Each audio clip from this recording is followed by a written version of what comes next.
MG road metro ২ নম্বর gate দিয়ে বেরিয়ে Gupta ব্রাদার্সের foot ধরেই বাঁদিকে বরাবর আমরা এগিয়ে যাব। যেতে যেতে পথে দেখতে পাবেন সুন্দরী শাড়ি এম্পোরিয়াম, আর একটু এগোলেই ৩ মাথার মোড় পড়বে, আর সেই রাস্তা দিয়েই বাঁদিক বরাবর ৩ মিনিট হাঁটলেই পৌঁছে যাবেন কলকাতার Siddhivinayak টেম্পলে।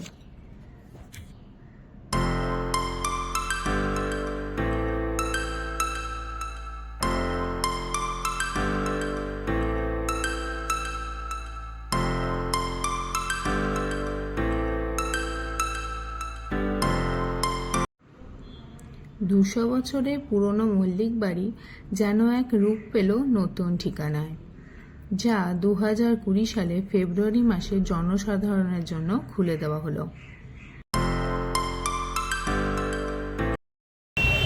Hello guys, welcome back to our channel. আজকে আমরা এসেছি সিদ্ধিবিনায়ক টেম্পল, যেটা মহাত্মা গান্ধী রোডে ২ নম্বর মেট্রো স্টেশন থেকে বেরিয়ে সামান্য হেঁটে গেলেই মাত্র ৩০০ মিটার মতো। আমরা দেখেও দিয়েছি ভিডিওর প্রথমেই কিভাবে এখানে আসবেন এবং এর সামনে কি কি রয়েছে। হ্যাঁ, তো কলকাতার বুকে এরকম একটা সিদ্ধিবিনায়ক টেম্পল আর নেই, এবং এটা পুরোপুরি মুম্বাই স্টাইলে গড়ে উঠেছে। আপনাদের খুবই ভালো লাগবে, চলুন আপনাদের ভেতরটা পুরো ঘুরে দেখায়।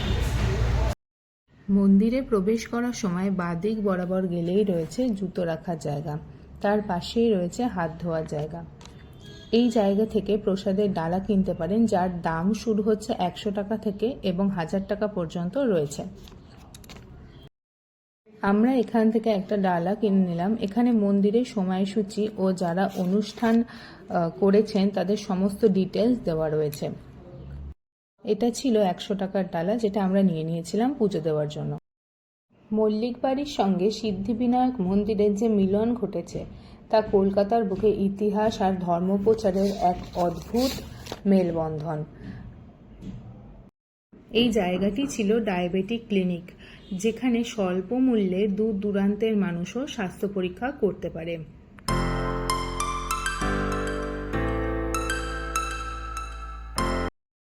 রাধেশ্যাম আগরওয়াল ও রাধেশ্যাম গোয়েঙ্কা এই দুই বন্ধুর প্রচেষ্টাতেই এই মন্দিরটি প্রতিষ্ঠিত। এরপর আমরা প্রবেশ করলাম মন্দিরের ভেতরে। ঠিক মন্দির না, যেন এক দালান বাড়ি। এই বাড়ির উঠানেই সব ভক্তের সমাগম। আমরা গিয়েছিলাম গণেশ চতুর্থীর আগের দিন, তাই মন্দিরটা যেন খুব সুন্দর করে সাজানো চলছিল। তখনও মন্দিরের খোলার সময় হয়নি, তাই আমরাও বাকি সব ভক্তদের মতন অপেক্ষা করছিলাম।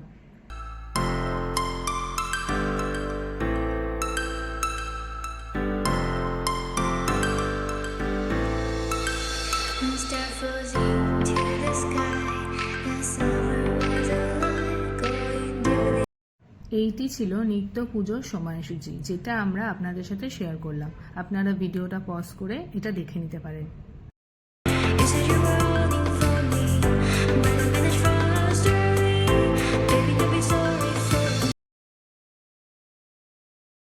এরপর 4:30 নাগাদ দর্শনার্থীদের জন্য মূল মন্দির খোলা হলো। মূল মন্দিরের মুখোমুখি রয়েছে হনুমান মন্দির। আমরাও বাকি দর্শনার্থীদের মতনই লাইন দিয়ে পুজো দেওয়ার জন্য এগিয়ে গেলাম।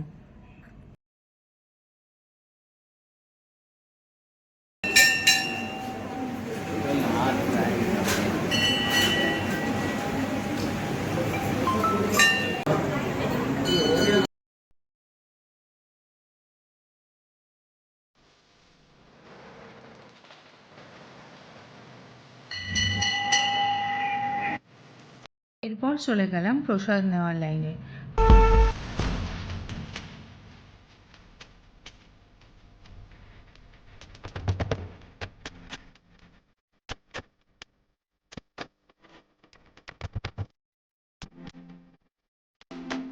প্রসাদের মধ্যে ছিল সুজির হালুয়া আর ছোলা সেদ্ধ।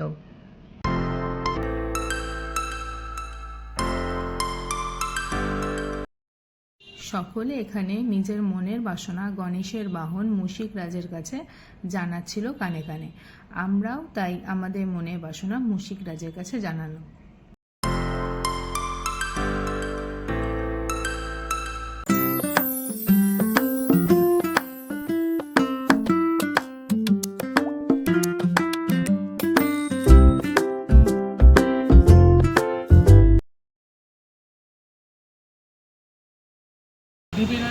টেম্পলের পাশেই আছে মার্বেল প্যালেস।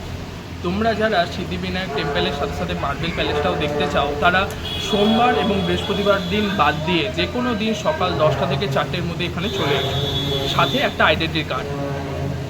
এটাও তোমাদের খুব ভালো লাগবে আশা করা যায়। মন্দির থেকে বেরিয়ে দেখতে পেলাম দুপাশে সার সার দিয়ে রয়েছে এই ধরনের মার্বেল পাথরের তৈরি মূর্তি আর সিংহাসনের দোকান।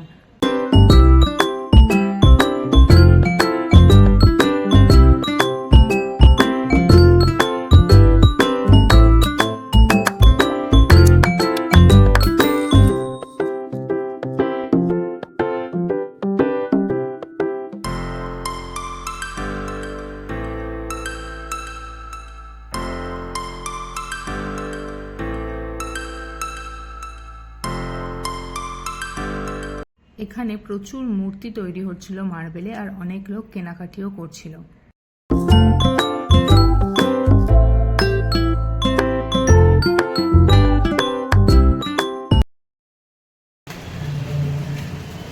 তোমরা যে আমাদের চ্যানেল যেসব ভিডিওগুলো দেখো, আমরা এখন নতুন নতুন পুজোর কালেকশানগুলো বিভিন্ন মার্কেটে শেয়ার করার চেষ্টা করছি।